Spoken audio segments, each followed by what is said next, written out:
But उन्होंने misguide किया जाता। तुसी कभी भी किसी की फोटो कि किसी का नाम वो बिना परमिशन यूज़ नहीं कर सकते। जिवें हिटलर ने कहा सी कि किसी की जिंदगी नूं इन्ना क तुसी नचोड़ दो कि उन्होंने जिंदगी दाऽ दे विच मिली, एक बख्शी उन्होंने है कि मैं जिंदा ही बहुत हाँ। मेरे हिसाब नाल हमेशा औरत की रिस्पैक्ट करनी चाहिए है। जे तुहानूं कोई चीज़ चंगी नहीं लगती ना, जे तुसी उहदे बारे चंगा नहीं लिख सकते तो तुहानूं माड़ा लिखण दा भी कोई हक नहीं। ਜਿਹੜੇ ਯੰਗ ਨੇ, ਤੁਸੀਂ ਵੀ ਜਿਵੇਂ ਜ਼ਿਕਰ ਕਰ ਰਹੇ ਹੋ 18 ਪਲੱਸ ਨੇ, ਟੀਨਏਜਰ ਨੇ, ਉਹਨੇ ਸੋਚ ਕਿਵੇਂ ਬਦਲ ਗਈ ਹੈ? ਗਲਤ ਕਮੈਂਟ ਕਰਨਾ ਜਾਂ ਔਰਤਾਂ ਦੇ ਪ੍ਰਤੀ ਗਲਤ ਤਰੀਕੇ ਦੀ ਸ਼ਬਦਾਵਲੀ ਲਿਖਣਾ ਕਿੰਨਾ ਕੁ ਜਾਇਜ਼ ਹੈ? 20% ਸ਼ਲਾਰੂ ਇਹੋ ਜਿਹੇ ਮਿਲਦੇ ਜਿਨ੍ਹਾਂ ਨੇ ਤੁਰੇ ਜਾਂਦੇ, ਜਦ ਉਹਨਾਂ ਨੂੰ ਕੋਈ ਪੁੱਛਦਾ ਨਹੀਂ ਨਾ, ਉਹ ਖੁਦ ਐਸਾ ਖਤਰਨਾਕ ਖਤਰਾ ਵਿੱਚ ਪਾ ਦਿੰਦੇ ਆ ਕਿ ਸਾਡੇ ਤੇ ਅਟੈਂਸ਼ਨ ਬਣੀ ਰਵੇ। ਇੱਕ ਸ਼ਰਾਬੀ ਜਦੋਂ ਸ਼ਰਾਬ ਪੀ ਕੇ ਆਉਂਦਾ, ਆਪਦੀ ਕਦੀ बेटी नूं जां कदी भैन नूं जां कदी मां नूं नहीं फड़दा, वो हमेशा अपनी साली जां घर वाली नहीं पंगे लैंदा। सोशल मीडिया की आईडी नूं यूज़ करदे ने पिंकी मोगेवाली नूं, तुसीं उन किसी के खिलाफ कंप्लेंट की है जां कोई करदा है, फिर तुसीं अगे की कार्रवाई करोगे? जे कोई किसी का नाम यूज़ करता है, किसी की आईडी यूज़ करता है, किसी की फोटो यूज़ करता, वो लीगल एक्शनस है, प्रॉपर सैक्शनस है जी। मैं कहनी है कि अगे भी किसी तो गलतियां बच्चों तो हुई हैं, वो बाद च भुगतनियां बहुत औखियां होंदियां।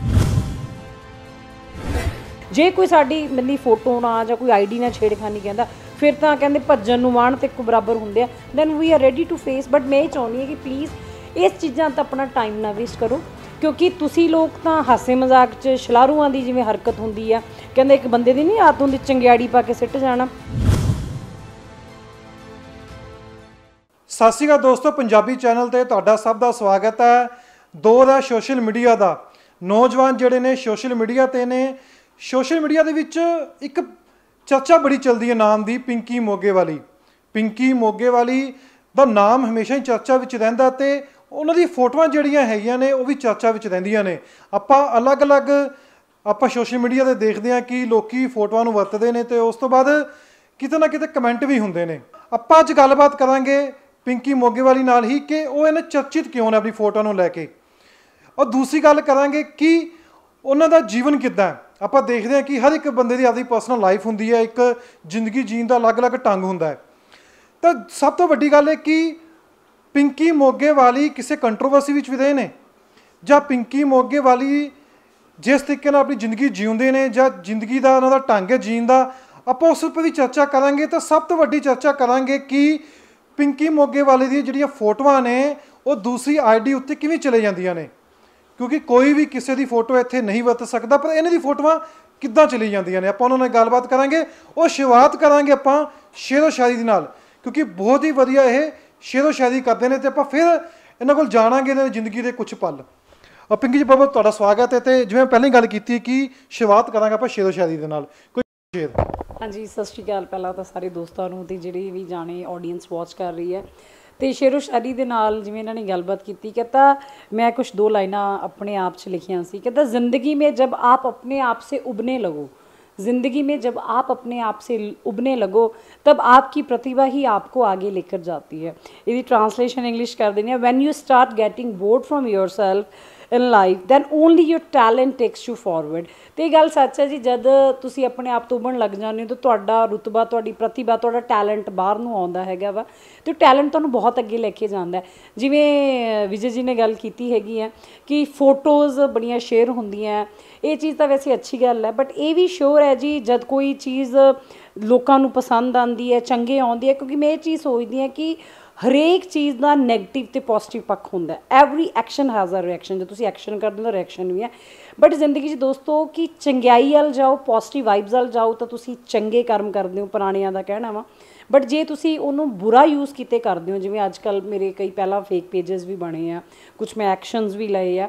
मैं ये समझाना चाहनी है कि गाइज़ की जिहड़ी भी तुसी अजकल सोशल मीडिया चलाउने हो, डिवेलप करदे हो, डिवेलपर्स बैठे आ, मैं बहुत बारी देखिया भी वीडियो कि दे आर ओनली +2 बेचारे, है ना, कि चलो उन्होंने कुछ रोटी रोजी कमाउण लई कुछ ना कुछ तो करना है, बट उन्होंने मिसगाइड किया जाता। तुसी कभी भी किसी की फोटो कि किसी का नाम वो बिना परमिशन यूज़ नहीं कर सकते। विदाउट परमिशन मैं तुहाडी भी फोटो या कुछ किसी का लोगो तक नहीं यूज़ कर सकती, जिन्होंने एक कॉपीराइट कंटेंट भी कहते हैं। ਉਵੇਂ ਉਹ ਫੋਟੋਜ਼ ਯੂਜ਼ ਕਰਦੇ ਆ ਐਂਡ ਬਾਅਦ 'ਚ ਸਟੇਟਮੈਂਟਸ ਆਉਂਦੀਆਂ ਜੀ, ਕੁਛ ਇਨਕੁਆਇਰੀਜ਼ ਵੀ ਉਹ ਕਹਿੰਦੇ ਜੀ ਮੈਡਮ ਦੀ ਫੋਟੋਜ਼ ਦੇ ਲਾਈਕਸ ਬਹੁਤ ਮਿਲਦੇ ਆ। ਅਤੇ ਇੱਦਾਂ ਦੇਖੋ ਰਾਜੀ ਕਿਸੇ ਨੂੰ ਸ਼ੇਅਰ ਕਰਨਾ, ਜੇ ਤੁਸੀਂ ਸ਼ੇਅਰ ਕਰਨਾ ਚਾਹੁੰਦੇ ਹੋ ਉਹਦੇ ਹੀ ਕੰਟੈਂਟ ਨੂੰ ਸ਼ੇਅਰ ਕਰੋ, ਉਹਦੇ ਹੀ ਲਿੰਕ ਨੂੰ ਸ਼ੇਅਰ ਕਰੋ, ਉਹਦੇ ਹੀ ਫੇਸਬੁੱਕ ਪੇਜ ਨੂੰ ਸ਼ੇਅਰ ਕਰੋ, ਤਾਂ ਜੋ ਤੁਹਾਡਾ ਵੀ ਰੁਤਬਾ ਬਣਿਆ ਰਹੇ, ਸਾਡਾ ਵੀ ਰੁਤਬਾ ਬਣਿਆ ਰਹੇ। ਕਿਉਂਕਿ ਇੱਕ ਆਰਟਿਸਟ ਅਗਲੇ ਨੂੰ ਲੱਗਦਾ ਹੈ ਕਿ ਹਾਂ ਇਹ ਕੀ ਹੈ 2 ਮਿੰਟ ਦੇ ਸ਼ਬਦ ਬੋਲਦਾ, ਛੋਟੀ ਜਿਹੀ ਐਕਟਿੰਗ ਕਰਦਾ, 2 ਗਾਣੇ ਦੀਆਂ ਲਾਈਨਾਂ ਸੁਣਾ ਜਾਂਦਾ ਕਿ ਇਹਨਾਂ ਦੀ ਕੀ ਮਿਹਨਤ ਹੈ। ਬਹੁਤ ਵੱਡੀ ਮਿਹਨਤ ਹੁੰਦੀ ਹੈ, ਬਹੁਤ ਸੋਹਣਾ ਲੱਗਦਾ 1 ਕਰੋੜ ਦੀ ਗੱਡੀ 'ਚ ਕੋਈ ਉਤਰਦਾ, ਬਟ ਉਹਦੀ ਪੁਰਾਣੀ ਮਿਹਨਤ ਕਿਸੇ ਨੇ ਨਹੀਂ ਦੇਖੀ ਹੁੰਦੀ। ਭੁੱਖਾ ਵੀ ਸੌਂਦਾ ਹੈ ਰਾਈਟ, ਉਹ ਨੰਗੇ ਪੈਰੀ ਵੀ ਰਹਿੰਦਾ, ਉਹ ਕਿਸੇ ਟਾਈਮ ਬੱਸ ਸਟੈਂਡ 'ਤੇ ਵੀ ਸੌਂਦਾ ਵਿਚਾਰਾ, ਕਿ ਜਿਸ ਟਾਈਮ ਸਟਰਗਲ ਇਹ ਹਰੇਕ ਆਰਟਿਸਟ ਦਾ ਹਰੇਕ ਦੀ ਜ਼ਿੰਦਗੀ 'ਚ ਹੁੰਦਾ, note as an artist. But ਮੈਂ ਉਹ ਚਾਹੁੰਦੀ ਹੈ ਤੁਸੀਂ ਉਹਦੀ ਸਟਰਗਲ ਦੇਖੋ, ਜਦੋਂ ਉਹਨੂੰ ਤੁਸੀਂ ਸ਼ਾਂਤ ਰੱਖੋਗੇ ਤਾਂ ਕ੍ਰੀਏਟਿਵ ਨਿਕਲਦਾ। ਮਤਲਬ ਮੈਂ ਇਹ ਚਾਹੁੰਦੀ ਕਿ ਹਰੇਕ ਬੰਦੇ ਨੂੰ ਸ਼ਾਂਤ ਰਹਿਣਾ, ਉਹਨੂੰ ਪੀਸ ਦੇਣਾ ਸਿੱਖੋ ਤਾਂ ਜੋ ਹੋਰ ਕ੍ਰੀਏਟਿਵਿਟੀ 'ਚ ਆਵੇ। ਅਤੇ ਜਿੰਨੇ ਮੇਰੇ ਫੈਨਸ ਆ ਅਤੇ ਮੈਂ ਉਹਨਾਂ ਦਾ ਦਿਲੋਂ ਧੰਨਵਾਦ ਕਰਦੀ ਹਾਂ ਕਿ ਜੇ ਤੁਸੀਂ ਸੀਰੀਅਸਲੀ ਮੈਨੂੰ ਲਾਈਕ ਕਰਦੇ ਹੋ, ਫੇਕ ਪੇਜਿਸ ਬਣਾਉਣ ਦੀ ਬਜਾਏ, ਹੋਰ ਇਹੋ ਜਿਹੇ ਪੁੱਠੇ ਸਿੱਧੇ ਕੰਮਾਂ ਕਰਨ ਦੀ ਬਜਾਏ ਤੁਸੀਂ ਰੀਅਲਿਸਟਿਕ ਨੂੰ ਪ੍ਰਮੋਟ ਕਰੋ ਤਾਂ ਜੋ ਸਾਨੂੰ ਵੀ ਮਾਣ ਹੋਵੇ ਅਤੇ ਅੱਛੀ ਗੱਲ ਰਹੇ। ਇੱਕ ਬਹੁਤ ਲੋਕਾਂ ਨੂੰ ਘੱਟ ਪਤਾ ਕਿ ਤੁਸੀਂ ਵਕਾਲਤ ਵੀ ਕੀਤੀ ਹੋਈ ਹੈ, ਵਕੀਲ ਵੀ ਹੈਗੇ ਹੋ। ਬਹੁਤ ਲੋਕਾਂ ਨੂੰ ਘੱਟ ਪਤਾ ਤੁਸੀਂ ਜੇ ਫੇਮਸ ਹੈਗੇ ਹੋ। ਤੁਹਾਡੀਆਂ ਮੈਂ ਜਿਵੇਂ ਪਹਿਲਾਂ ਹੀ ਜ਼ਿਕਰ ਕੀਤਾ ਕਿ ਫੋਟੋਆਂ ਜਿਹੜੀਆਂ ਹੈਗੀਆਂ ਨੇ ਡਾਊਨਲੋਡ ਕਰਕੇ ਆਪਣੇ ਪੇਜ 'ਤੇ ਪਾ ਲੈਂਦੇ ਨੇ, ਫਿਰ ਪੇਜ ਨੂੰ ਅੱਗੇ ਜਿਹੜੀ ਹੈਗੀ ਹੈ ਉਹਦੀ ਗਰੋਥ ਮਿਲ ਜਾਂਦੀ ਹੈ, ਲੋਕ ਪਸੰਦ ਵੀ ਕਰਦੇ ਨੇ। ਵਕੀਲ ਹੋ ਤੁਸੀਂ, ਵਕਾਲਤ ਕੀਤੀ ਹੋਈ ਹੈ। ਵਕਾਲਤ ਦੇ ਨਾਲ ਨਾਲ ਪਿੰਕੀ ਮੋਗੀ ਵਾਲੇ ਦਾ ਪੇਜ ਵੀ ਚਲਾਉਣਾ, ਲੋਕਾਂ ਨੂੰ ਸ਼ੇਰੋ ਸ਼ਾਇਰੀ ਵੀ ਕਰਨੀ, ਕਿੰਨਾ ਕੁ ਸੌਖਾ ਹੋ ਜਾਂਦਾ ਦੋਨੋਂ ਚੀਜ਼ਾਂ ਨੂੰ ਮੈਨੇਜ ਕਰਨਾ? ਮੈਂ ਵਿਜੇ ਜੀ ਦੱਸਦੀ ਹਾਂ ਕਿ ਲਾਅ, ਮੈਂ ਮੇਰੇ ਫਾਦਰ ਸਾਹਿਬ ਲਾਇਰ ਸੀ ਜੀ, 30 ਈਅਰਸ ਪ੍ਰੈਕਟਿਸ ਕੀਤੀ ਉਹਨਾਂ ਨੇ ਮੋਗੇ, ਸਰਦਾਰ ਹਰਦਿਆਲ ਸਿੰਘ ਸੰਧੂ। ਉਹਨਾਂ ਦੀ ਡੈਥ ਤੋਂ ਬਾਅਦ ਮੈਂ ਲਾਅ ਕੀਤਾ, ਮੈਂ ਲੇਟੈਸਟ ਹੀ ਲਾਅ ਕੀਤਾ। ਵਕਾਲਤ ਦੇ ਵਿੱਚ ਵਕੀਲ ਬਣਨਾ ਬਹੁਤ ਵਧੀਆ ਗੱਲ ਹੈ ਜੀ, ਤੁਸੀਂ ਬਹੁਤ ਕੁਝ ਸਿੱਖ ਜਾਂਦੇ ਹੋ। ਇੰਨਾ ਕੁ ਵਾਸਟ ਹੈ, ਉਹਦੇ 30 ਸਬਜੈਕਟਸ ਹੁੰਦੇ ਜਿਹੜੇ ਵਕਾਲਤ ਕਰਦੇ ਉਹਨਾਂ ਨੂੰ ਤਾਂ ਪਤਾ 30 ਪੇਪਰ ਦੇਣੇ ਪੈਂਦੇ ਆ, ਬਟ ਉਹਦੇ 'ਚ ਨਾ ਤੁਹਾਡੀ ਇੱਕ ਨੌਲੇਜ ਬਹੁਤ ਜ਼ਿਆਦਾ ਵਾਸਟ ਹੋ ਜਾਂਦੀ ਹੈ। ਅਤੇ ਲੋਕ ਮੈਨੂੰ ਐਜ਼ ਏ ਕਲਾਕਾਰ ਪਸੰਦ ਕਰਦੇ ਆ, ਅਤੇ ਡੈਫੀਨੇਟਲੀ ਉਹਨਾਂ ਦੀ ਕ੍ਰੀਏਟੀਵਿਟੀ ਲਈ ਜਦ ਮੈਂ ਫ੍ਰੀ ਟਾਈਮ ਹੁੰਦਾ ਮੇਰੇ ਕੋਲ ਰਾਤ ਨੂੰ, ਤਾਂ ਮੈਂ 2 ਸ਼ਬਦ ਕੋਈ ਵੀ ਲੈ ਲੈਂਦੀ। ਮੈਂ ਬਲੌਗਸ ਪਾਉਂਦੀ ਹਾਂ ਜੀ ਆਪਣੇ ਪਿੰਕੀ ਕੀ ਬਾतें ਕੇ ਨਾਮ 'ਤੇ, ਮਤਲਬ blogpost.com 'ਤੇ ਮੇਰੀਆਂ ਬਲੌਗਸ ਪੈਂਦੇ ਆ। ਉਹ 'ਚ ਮੈਂ ਕੁਛ ਨਾ ਕੁਛ ਜ਼ਿੰਦਗੀ ਦੇ ਬਾਰੇ ਲਿਖਤਾ। ਮੋਸਟਲੀ ਮੈਂ ਨਾ ਹਰੇਕ ਚੀਜ਼ ਨੂੰ ਸਕਾਰਾਤਮਕ ਪ੍ਰਮੋਟ ਕਰਨਾ ਚਾਹੁੰਦੀ ਹਾਂ। ਮੈਂ ਇਹ ਵੀ ਕਹਿਣਾ ਚਾਹੁੰਦੀ ਹਾਂ ਕਿ ਜਿਵੇਂ ਵਿਜੇ ਜੀ ਮੀਡੀਆ ਵਾਲੇ ਵੀ ਮੇਰੇ ਨਾਲ ਬੈਠੇ ਆ, ਮੇਰੇ ਭੈਣ ਭਰਾ ਮੀਡੀਆ ਵਾਲੇ ਵੀ ਸੁਣ ਰਹੇ, ਤੁਸੀਂ ਜਦ ਵੀ ਕਿਸੇ ਬੰਦੇ ਦੀ ਛਵੀ ਨੂੰ ਸਮਝਾਉਣਾ ਲੋਕਾਂ 'ਚ, ਜੇ ਤੁਸੀਂ ਉਹਨਾਂ ਨੂੰ ਨੈਗੇਟਿਵ ਦਿਖਾਤਾ ਵਿਜੇ ਜੀ, ਉਹ ਲੋਕ ਉਹਨੂੰ ਨੈਗੇਟਿਵ ਸਮਝਦੇ ਆ। ਇਹ ਪ੍ਰੈਜੈਂਟੇਸ਼ਨ ਹੈ। ਜੇ ਹੁਣ ਕੋਈ ਚਾਹ ਦਾ ਕੱਪ ਹੈ, ਜੇ ਸਿੰਪਲ ਜੇ ਚਾਹ ਦੇ ਮਤਲਬ ਆਪਾਂ ਕਹਿੰਦੇ ਹਾਂ ਸਟੀਲ ਦੇ ਗਲਾਸ 'ਚ ਲਿਆ ਦੇ, ਉਹ ਕਹਿਣਗੇ ਛੱਡ ਕੇ ਇਹ ਬੜੀ ਹੈ। ਜੇ ਉਹੀ ਚਾਹ ਦਾ ਕੱਪ ਇੱਕ ਬਹੁਤ ਅੱਛੇ ਤੁਸੀਂ ਬੋਨ ਚਾਈਨਾ ਦੇ ਕੱਪ 'ਚ ਲਿਆ, ਤਾਂ ਉਹੀ ਚਾਹ ਦੇ ਕੱਪ ਦੀ ਕੀਮਤ 250 ਰੁਪਇਆ ਹੋ ਜਾਂਦੀ ਹੈ। ਉਵੇਂ ਕਿਸੇ ਦੀ ਪ੍ਰੈਜੈਂਟੇਸ਼ਨ ਤੁਸੀਂ ਉਹਨੂੰ ਜੇ ਸਕਾਰਾਤਮਕ ਕਰਦੇ ਹੋ। ਮੈਂ ਜ਼ਿੰਦਗੀ ਨੂੰ ਮੋਸਟਲੀ ਜਿਹੜੇ ਬਲੌਗਸ ਉਹਨੂੰ ਮੈਂ ਪੋਜ਼ਿਟਿਵ ਵਾਈਬਸ 'ਚ ਲੈ ਕੇ ਜਾਂਦੀ ਹਾਂ। ਜ਼ਿੰਦਗੀ ਨੂੰ ਜਿਸ ਤਰੀਕੇ ਨਾਲ ਤੁਸੀਂ ਦੇਖਦੇ ਹੋ ਉੱਦਾਂ ਦੀ ਜ਼ਿੰਦਗੀ ਆ। ਆਪਾਂ ਕਦੀ ਜ਼ਿੰਦਗੀ ਦਾ ਸ਼ੁਕਰਾਨਾ ਹੀ ਨਹੀਂ ਕੀਤਾ, ਆਪਾਂ ਹੋਰ ਹੀ ਕੰਮਾਂ 'ਚ ਭੱਜਦੇ ਫਿਰਦੇ ਰਹਿੰਦੇ ਹਾਂ ਕਿ ਸਾਨੂੰ ਪਰਮਾਤਮਾ ਨੇ ਇੰਨੀ ਸੋਹਣੀ ਜ਼ਿੰਦਗੀ ਦਿੱਤੀ ਆ, ਪੈਸੇ ਮਗਰ ਭੱਜ ਪਏ, ਹੋਰਾਂ ਮਗਰ ਭੱਜ ਪਏ। ਜਦ ਜ਼ਿੰਦਗੀ ਜਿਉਣੀ ਹੁੰਦੀ ਆ ਉਦੋਂ ਜ਼ਿੰਦਗੀ ਜਵਾਬ ਦੇ ਜਾਂਦੀ ਹੈ। ਮੈਂ ਇਹ ਕਹਿੰਦੀ ਹਾਂ ਕਿ ਜਿਸ ਟਾਈਮ ਤੁਹਾਨੂੰ ਹੋਸ਼ ਹਵਾਸ ਤੁਸੀਂ ਸਾਂਭਦੇ ਹੋ, when you become adult after tin age, when you are 20s ਦੇ ਹੋ ਜਾਂਦੇ ਹੋ, ਤੁਹਾਨੂੰ ਉਦੋਂ ਜ਼ਿੰਦਗੀ ਸਮਝਣ ਆਉਣ ਨਹੀਂ ਲੱਗ ਜਾਣੀ ਚਾਹੀਦੀ ਆ। ਜ਼ਿੰਦਗੀ 'ਚ ਲਾਇਬਿਲਟੀਜ਼ ਕਿਹਦੇ 'ਤੇ ਨਹੀਂ ਰਹੀਆਂ, ਕਿ ਆਪਣੇ ਦਾਦਿਆਂ 'ਤੇ ਨਹੀਂ, ਪੜਦਾਦਿਆਂ 'ਤੇ ਦੀ, ਵੱਡ ਵਡੇਰਿਆਂ 'ਤੇ ਨਹੀਂ ਰਹੀਆਂ। ਐਡੇ ਐਡੇ ਜੀਨੀਅਸ ਹੋਇਆ। ਹਰੇਕ ਦੀ ਜ਼ਿੰਦਗੀ ਦਾ ਪਰਸਨਲ ਪੱਖ ਹਰੇਕ ਦੀ ਜ਼ਿੰਦਗੀ ਦਾ ਹੁੰਦਾ, ਕਿਸ ਦਾ ਚੰਗਾ ਹੁੰਦਾ, ਕਿਸ ਦਾ ਮਾੜਾ ਹੁੰਦਾ, ਪਰ ਇਹ ਤਾਂ ਸ਼ੋਰ ਆ ਪੱਖ ਤਾਂ ਹੁੰਦਾ ਹੀ ਹੈ ਪਰਸਨਲ। ਉਹਨੂੰ ਤੁਸੀਂ ਅੱਗੇ ਲੈ ਕੇ ਜਾਓ, ਆਪਦੀ ਸੋਚ ਨੂੰ ਸਕਾਰਾਤਮਕ ਬਣਾਓ, ਤੇ ਮੇਰੇ ਹਿਸਾਬ ਨਾਲ ਦੁਨੀਆ ਦੀ ਕੋਈ ਵੀ ਚੀਜ਼ ਨਹੀਂ ਇੰਪੋਸੀਬਲ ਆਪਣੇ ਆਪ 'ਚ ਕਹਿੰਦਾ ਆਈ ਐਮ ਪੋਸੀਬਲ। ਜਿਵੇਂ ਸ਼ਿਵ ਕੁਮਾਰ ਬਟਾਲਵੀ ਜੀ ਨੇ ਬਹੁਤ ਟਾਈਮ ਪਹਿਲਾਂ ਇੱਕ ਇੰਟਰਵਿਊ ਦੇ ਵਿੱਚ ਮਤਲਬ ਉਹਨਾਂ ਨੇ ਕਿਹਾ ਸੀ, ਇੰਟਲੈਕਚੁਅਲ ਆਦਮੀ ਸਲੋ ਸੁਸਾਈਡ ਕਮਿਟ ਕਰ ਰਿਹਾ। ਇਹ ਸੱਚ ਗੱਲ ਹੈ। ਜਿਹੜਾ ਪੜ੍ਹਿਆ ਲਿਖਿਆ ਇਨਸਾਨ ਹੈ ਉਹ ਸਲੋ ਸੁਸਾਈਡ ਕਮਿਟ ਕਰ ਰਿਹਾ, ਕਿਉਂਕਿ ਉਹਦੇ ਇੰਨੇ ਜ਼ਿਆਦਾ ਥੋਟਸ, ਉਹ ਇੰਨਾ ਭਾਵੁਕ ਹੋ ਜਾਂਦਾ, ਆਪਦੇ ਵਿਚਾਰਾਂ 'ਚ ਇੰਨਾ ਕੁ ਵਹਿ ਜਾਂਦਾ, ਉਹਨੂੰ ਸਮਝ ਨਹੀਂ ਲੱਗਦੀ। ਜਿਹੜੇ ਕਈ ਤੁਸੀਂ ਦੇਖੋ, ਕਈ ਤੁਸੀਂ ਅਨਪੜ੍ਹ ਲੋਕ ਦੇਖੇ ਹੋਣਗੇ, ਜੇ ਇੱਕ ਵਿਚਾਰਾ ਗਰੀਬ ਹੈ, ਉਹਦੀ ਸੋਚ ਹੀ ਉਨੀ ਕੁ ਹੁੰਦੀ ਹੈ ਕਿ ਉਹਨੂੰ 2 ਵਕਤ ਦੀ ਰੋਟੀ ਚਾਹੀਦੀ ਆ। ਜਿਵੇਂ ਹਿਟਲਰ ਨੇ ਕਿਹਾ ਸੀ ਕਿ ਕਿਸੇ ਦੀ ਜ਼ਿੰਦਗੀ ਨੂੰ ਇੰਨਾ ਕੁ ਤੁਸੀਂ ਨਿਚੋੜ ਦਿਓ ਕਿ ਉਹਨੂੰ ਜ਼ਿੰਦਗੀ ਦਾਅ ਦੇ ਵਿੱਚ ਮਿਲੀ, ਇੱਕ ਬਖਸ਼ੀ, ਉਹਨੂੰ ਹੈ ਕਿ ਮੈਂ ਜ਼ਿੰਦਾ ਹੀ ਬਹੁਤ ਹਾਂ, ਮਤਲਬ ਉਹ ਇੰਨਾ ਕੁ ਨਿਚੋੜ ਦਿੰਦਾ ਸੀ। That's he is a dictator. ਉਵੇਂ ਤੁਸੀਂ ਜ਼ਿੰਦਗੀ ਨੂੰ ਨਾ ਮਤਲਬ ਆਪਣੇ ਆਪ ਦੇ ਵਿੱਚ ਤੁਸੀਂ ਕੀ ਕਰਨਾ ਚਾਹੁੰਦੇ ਹੋ, ਕਿੱਥੋਂ ਕੀ ਲੈਣਾ ਚਾਹੁੰਦੇ ਹੋ, ਉਹ ਚੀਜ਼ਾਂ ਤੁਹਾਨੂੰ ਨੋਟਿਸ ਕਰਨੀਆਂ ਚਾਹੀਦੀਆਂ। ਪ੍ਰੈਕਟਿਸ ਦੇ ਵਿੱਚ ਵੀ ਜੇ ਚੱਲਦਾ, ਜਿਹੜੀ ਹੁਣ NGO ਦਾ ਮੈਂ ਦੱਸਿਆ ਕਿ ਉਹ ਆਪਾਂ ਡਿਪਰੈਸ਼ਨ ਨੂੰ ਅਸੀਂ ਨਾ ਸੋਚ ਬਦਲਣਾ ਚਾਹੁੰਦੀ ਹਾਂ ਮੈਂ ਜ਼ਿੰਦਗੀ ਦੇ ਵਿੱਚ। ਜੇ ਆਪਾਂ ਕਿਸੇ ਨੂੰ ਬਦਲਣਾ ਚਾਹੁੰਦੇ ਹੋ ਤਾਂ ਸਭ ਤੋਂ ਪਹਿਲਾਂ ਆਪਣੇ ਆਪ ਨੂੰ ਬਦਲਣਾ ਪੈਂਦਾ। ਹੁਣ ਇੱਕ ਗੱਲ ਹੋਰ ਵੀ ਚੱਲਦੀ ਹੈ, ਆਪਾਂ ਸੋਸ਼ਲ ਮੀਡੀਆ ਦੀ ਗੱਲ ਕਰ ਲਈਏ ਜਾਂ ਵੈਸੇ ਕਿਸੇ ਹੋਰ ਚੀਜ਼ ਦੀ ਗੱਲ ਕਰ ਲਈਏ ਕਿ ਸਮਾਜ ਦੇ ਵਿੱਚ ਔਰਤਾਂ ਦੇ ਪ੍ਰਤੀ ਜਿਹੜੀ ਹੈਗੀ ਹੈ ਉਹ ਛਵੀ ਬਦਲੀ ਗਈ ਹੈ। ਜਿਸ ਤਰੀਕੇ ਨਾਲ ਸੋਸ਼ਲ ਮੀਡੀਆ ਦਾ ਦੌਰ ਹੈਗਾ, ਤੁਹਾਡੀਆਂ ਵੀ ਜਿਹੜੀਆਂ ਪਿਕ ਹੈਗੀਆਂ ਨੇ ਘੁੰਮਦੀਆਂ ਨੇ ਸੋਸ਼ਲ ਮੀਡੀਆ ਦੇ ਉੱਤੇ, ਕਮੈਂਟ ਵੀ ਆਉਂਦੇ ਨੇ ਜਿਹੜੇ ਕਮੈਂਟ ਦਾ ਆਪਾਂ ਇਸ ਇੰਟਰਵਿਊ ਵਿੱਚ ਜ਼ਿਕਰ ਵੀ ਨਹੀਂ ਕਰ ਸਕਦੇ। ਇਹੋ ਜਿਹੇ ਵੀ ਕਮੈਂਟ ਆਉਂਦੇ ਨੇ, ਚਾਹੇ ਤੁਸੀਂ ਆਪਦੇ ਪੇਜ ਤੋਂ ਚਲਾ ਰਹੇ ਹੋ ਚਾਹੇ ਕਿਸੇ ਦੇ ਪੇਜ ਤੋਂ ਚਲਾ ਰਹੇ ਹੋ। ਫਿਰ ਤੁਹਾਨੂੰ ਕੀ ਲੱਗਦਾ ਔਰਤਾਂ ਨੂੰ ਲੈ ਕੇ ਹੁਣ ਜਿਹੜੇ ਯੰਗ ਨੇ, ਤੁਸੀਂ ਵੀ ਜਿਵੇਂ ਜ਼ਿਕਰ ਕਰ ਰਹੇ ਹੋ 18 ਪਲੱਸ ਨੇ, ਟੀਨਏਜਰ ਨੇ, ਉਹਨੇ ਸੋਚ ਕਿਵੇਂ ਬਦਲ ਗਈ ਹੈ? ਗਲਤ ਕਮੈਂਟ ਕਰਨਾ ਜਾਂ ਔਰਤਾਂ ਦੇ ਪ੍ਰਤੀ ਗਲਤ ਤਰੀਕੇ ਦੀ ਸ਼ਬਦਾਵਲੀ ਲਿਖਣਾ ਕਿੰਨਾ ਕੁ ਜਾਇਜ਼ ਹੈ? ਇਸ ਉੱਪਰ ਕਿਤੇ ਨਾ ਕਿਤੇ ਤੁਹਾਨੂੰ ਲੱਗਦਾ ਵੀ ਇੱਕ ਟੌਪਿਕ ਹੋਣਾ ਚਾਹੀਦਾ? ਬਿਲਕੁਲ ਵਿਜੇ ਜੀ, ਦੇਖੋ ਆਪਾਂ ਇਹ ਕਹਿੰਦੇ ਕਿ ਜਿਹੜਾ ਬੰਦਾ ਵਿਹਲਾ ਬੈਠਾ ਹੈ ਜਾਂ ਫ੍ਰੀ ਬੈਠਾ ਹੈ ਉਹਨੂੰ 2 ਅੱਖਰ ਟਾਈਪ ਕਰਨੇ ਬੜੇ ਸੌਖੇ ਲੱਗਦੇ ਨੇ। ਪਰ ਮੈਂ ਇਹ ਕਹਿੰਦੀ ਕਿ ਕਾਈਂਡਲੀ ਕਹਤਾ ਸੋਖਿਓ ਮੰਦਾ ਆਖੇ ਜਿਤ ਜੰਮੇ ਰਜਾਨ, ਗੁਰਬਾਣੀ ਦੀ ਵੀ ਵਰਡਿੰਗ ਹੈ। ਜਿਹਨੇ ਰਾਜੇ ਤੱਕ ਜੰਮਤੇ, ਚਾਹੇ ਉਹਨੇ ਇੱਕ ਗੈਂਗਸਟਰ ਪੈਦਾ ਕੀਤੇ, ਚਾਹੇ ਉਹਨੇ ਬਹੁਤ ਮਹਾਨ ਬੰਦੇ ਪੈਦਾ ਕੀਤੇ, ਪਰ ਹੈ ਤਾਂ ਇੱਕ ਉਹ ਔਰਤ ਦੀ ਕੁੱਖ ਹੀ ਸੀ। ਮੇਰੇ ਹਿਸਾਬ ਨਾਲ ਹਮੇਸ਼ਾ ਔਰਤ ਦੀ ਰਿਸਪੈਕਟ ਕਰਨੀ ਚਾਹੀਦੀ ਹੈ। ਜੇ ਤੁਹਾਨੂੰ ਕੋਈ ਚੀਜ਼ ਚੰਗੀ ਨਹੀਂ ਲੱਗਦੀ ਨਾ, ਜੇ ਤੁਸੀਂ ਉਹਦੇ ਬਾਰੇ ਚੰਗਾ ਨਹੀਂ ਲਿਖ ਸਕਦੇ ਤਾਂ ਤੁਹਾਨੂੰ ਮਾੜਾ ਲਿਖਣ ਦਾ ਵੀ ਕੋਈ ਹੱਕ ਨਹੀਂ, ਕਿਉਂਕਿ 2 ਸ਼ਬਦ ਤੁਹਾਡੇ ਲਿਖੇ ਕਿਸੇ ਦੇ ਇੱਕ ਇਮੇਜ ਨੂੰ ਟਾਰਨਿਸ਼ ਕਰ ਸਕਦੇ ਆ। ਤੇ ਅੱਜ ਜੇ ਤੁਸੀਂ ਕਿਸੇ ਬਾਰੇ ਲਿਖਦੇ, ਉੱਥੇ ਕੱਲ੍ਹ ਨੂੰ ਤੁਹਾਡੀ ਆਪਦੀ ਮਾਂ, ਭੈਣ, ਬੇਟੀ, ਕੋਈ ਵੀ ਇਨਸਾਨ ਆ ਸਕਦਾ। ਇਸ ਕਰਕੇ ਸੋਚ ਸਮਝ ਕੇ ਦੋਸਤੋ ਲਿਖਿਆ ਕਰੋ। ਤੇ ਮੈਂ ਇਹ ਜੇ ਦੇਖਾਂ, ਜਿਹੜਾ ਹੁਣ ਮੈਂ ਆਪਣਾ ਸੋਸ਼ਲ ਪਲੇਟਫਾਰਮ ਖੁਦ ਹੀ ਦੇਖਦੀ ਹਾਂ, ਤੇ ਮੇਰੇ ਹਿਸਾਬ ਨਾਲ 80% ਬੰਦੇ ਐਸੇ ਹੈ ਵੀ ਜੇ ਕਿ ਜਿਹੜੇ ਬਹੁਤ ਵਧੀਆ ਵੀ ਹੈ, ਜਿਹੜੀ ਔਰਤ ਨੂੰ ਉਹਦੀ ਬਿਊਟੀ ਨਾਲ ਨਹੀਂ, ਉਹਦੇ ਇੰਟੈਲੈਕਚੁਅਲਿਜ਼ਮ ਨਾਲ ਵੀ ਜਾਣਦੇ ਆ। 20% ਸ਼ਲਾਰੂ ਇਹੋ ਜਿਹੇ ਮਿਲਦੇ ਜਿਨ੍ਹਾਂ ਨੇ ਤੁਰੇ ਜਾਂਦੇ, ਜਦ ਉਹਨਾਂ ਨੂੰ ਕੋਈ ਪੁੱਛਦਾ ਨਹੀਂ ਨਾ, ਉਹ ਖੁਦ ਐਸਾ ਖਤਰਨਾਕ ਖਤਰਾ ਵਿੱਚ ਪਾ ਦਿੰਦੇ ਆ ਕਿ ਸਾਡੇ 'ਤੇ ਅਟੈਂਸ਼ਨ ਬਣੀ ਰਵੇ, ਕਿ ਲੋਕ ਅਟੈਂਸ਼ਨ ਲੈਣ ਦੇ ਮਾਰੇ ਵੀ ਕਈ ਲਿਖਦੇ ਆ ਕਿ ਸਾਨੂੰ ਲੋਕ ਅਟੈਂਸ਼ਨ ਦੇਣ। ਪਰ ਮੈਂ ਚਾਹੁੰਦੀ ਹਾਂ ਕਿ ਜੋ ਤੁਹਾਡੇ 'ਚ ਟੈਲੈਂਟ ਹੈ, ਜੋ ਤੁਹਾਡਾ ਰੁਤਬਾ ਹੈ, ਜੇ ਤੁਸੀਂ ਪ੍ਰਤਿਭਾਸ਼ਾਲੀ ਹੋ, ਉਹਨੂੰ ਫੋਕਸਡ ਹੋ ਆਪਣੇ ਗੋਲ ਦੇ ਪ੍ਰਤੀ, ਤਾਂ ਮੇਰੇ ਹਿਸਾਬ ਨਾਲ ਕੋਈ ਵੀ ਤਾਕਤ ਤੁਹਾਨੂੰ ਉਸ ਚੀਜ਼ ਤੋਂ ਅੱਗੇ ਜਾਣ ਤੋਂ ਰੋਕ ਨਹੀਂ ਸਕਦੀ। ਇਹ ਸਾਰੀ ਕਾਇਨਾਤ ਵੀ ਤੁਹਾਡੇ ਨਾਲ ਲੱਗ ਜਾਂਦੀ ਹੈ ਉਹਨੂੰ ਸਫਲ ਕਰਨ ਦੇ ਵਿੱਚ। ਹੋਰ ਆਮ ਇਨਸਾਨ ਤਾਂ ਕੀ ਹੈ, ਇਹ ਕੁਦਰਤ ਵੀ ਤੁਹਾਡੇ ਨਾਲ ਜੁੜ ਜਾਂਦੀ ਹੈ ਕਿ ਉਹਨੂੰ ਆਪਾਂ ਸਫਲ ਕਰੀਏ। ਇੱਕ ਲੈਲਨ ਨੇ ਇੱਕ ਗੱਲ ਕਹੀ ਹੈ ਕਿ ਤੁਸੀਂ ਆਪਣੇ ਮੈਨੂੰ 2 ਗੀਤ ਦੇ ਦਿਓ, 2 ਗਾਣੇ ਦੱਸ ਦਿਓ ਤੇ ਤੁਹਾਨੂੰ ਤੁਹਾਡੇ ਆਉਣ ਵਾਲੀ ਨੌਜਵਾਨ ਦਾ ਭਵਿੱਖ ਦੱਸ ਦੂੰਗਾ ਵੀ ਕਿਹੜੇ ਪਾਸੇ ਚੱਲਦਾ ਪਿਆ। ਤੁਸੀਂ ਵੀ ਮਿਊਜ਼ਿਕ ਇੰਡਸਟਰੀ ਵਿੱਚ ਹੈਗੇ ਹੋ, ਤਾਲੁਕਾਤ ਰੱਖਦੇ ਹੋ, ਤੁਹਾਨੂੰ ਲੱਗਦਾ ਪੰਜਾਬ ਦੇ ਗਾਣੇ ਜਾਂ ਹਿੰਦੁਸਤਾਨ 'ਚ ਜਿਹੜੇ ਗਾਣੇ ਚੱਲਦੇ ਨੇ ਕਿਤੇ ਨਾ ਕਿਤੇ ਵੀ ਜ਼ਿੰਮੇਵਾਰ ਨੇ? ਭੜਕਾਊ ਗਾਣੇ ਵੀ ਚੱਲਦੇ ਨੇ, ਆਪਾਂ ਹਥਿਆਰਾਂ ਵਾਲੇ ਵੀ ਗਾਣੇ ਦੇਖੇ ਨੇ, ਇਸ ਉੱਪਰ ਵੀ ਬੜਾ ਚਰਚਾ ਚੱਲਦੀ ਰਹੀ ਹੈ, ਕਿਤੇ ਨਾ ਕਿਤੇ ਵੀ ਨੌਜਵਾਨਾਂ ਨੂੰ ਗੁੰਮਰਾਹ ਕਰਦੇ ਨੇ। ਮੈਂ ਜਿਵੇਂ ਕਿਹਾ ਜੀ, every action has a reaction. ਦੇਖੋ ਸਭ ਕੁਝ ਪਤਾ ਹੀ ਹੈ, ਉਹ ਥੋੜ੍ਹੀ ਜਿਹੀ ਇੰਡਸਟਰੀ ਨੂੰ ਲੈ ਲੈਂਦੇ ਆ। ਹੁਣ ਜਿਹੜਾ ਹਥਿਆਰ ਹੈ ਉਹਨਾਂ ਨੂੰ ਪਤਾ ਉਹਦਾ ਲਾਇਸੈਂਸ ਲੈਣਾ। ਜੇ ਹਥਿਆਰਾਂ ਦੇ ਗਾਣੇ ਆ, ਉਹ ਕਦੀ ਇਹ ਤਾਂ ਭੜਕਾਉਂਦੇ ਨਹੀਂ ਕਿ ਤੁਸੀਂ ਹਥਿਆਰ ਲਓ ਤਾਂ ਚੱਕੋ। ਜਿਵੇਂ ਬਠਿੰਡੇ ਮੈਂ ਉਹ ਲੜਕੀ ਦੀ ਡੈਥ ਹੋਈ ਸੀਗੀ, ਉਹਦੇ ਵਿੱਚ ਮੈਂ ਉਹਨਾਂ ਨੂੰ ਜ਼ਿੰਮੇਵਾਰ ਠਹਿਰਾਉਂਦੀ ਹਾਂ ਕਿ ਉਹ ਫੁਕਰਾਪੰਥੀ ਕਿਸ ਕਰਕੇ ਕਰਦੇ। ਉਦੋਂ ਮੈਂ ਬਹੁਤ ਅੱਛੀ ਵੀਡੀਓ ਵੀ ਪਾਈ ਸੀ, ਕਿਸੇ ਦੀ ਲੜਕੀ ਦੀ ਜਾਨ ਗਈ, ਕਿੰਨੇ ਉਹਦੇ ਨਾਲ ਪੇਟ ਜੁੜੇ ਸੀ, ਉਹਨਾਂ ਦਾ ਵਿਚਾਰਿਆਂ ਦਾ ਕੀ ਕਸੂਰ ਹੈ ਨਾ।